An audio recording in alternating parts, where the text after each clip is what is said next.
மிக முக்கியமான ஒரு விஷயத்தை சொல்றேன், நல்லா கேட்டுக்கோங்க. மிக முக்கியமான விஷயம், வாழ்க்கை பிறப்புங்கிற ஒரு கோட்ல ஆரம்பிக்குதா இல்லையா?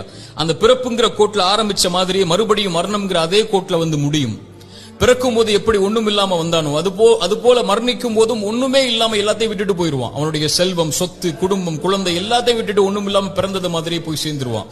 அப்ப எதுக்கு இந்த வாழ்க்கை, எதுக்கு இவ்வளவு பெரிய போராட்டம்னு கேட்கக்கூடியவங்களுக்கு இறை தூதர் இந்த 3 செயல்களை நீங்க உலகத்துல வாழும் போதே விதை போடுங்கன்னு சொன்னாங்க. அது பின்னால நீங்க அறுவடை செய்வீங்க. நீங்க மரணிச்சதற்கு பிறகும் உயிரோட வாழ்வீங்க அதன் காரணமான்னு சொன்னாங்க.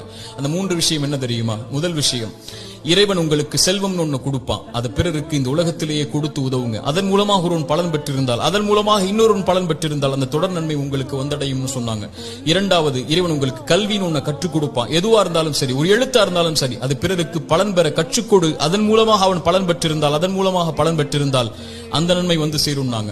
மூன்றாவது, இறைவன் உங்களுக்கு குழந்தை ஒன்று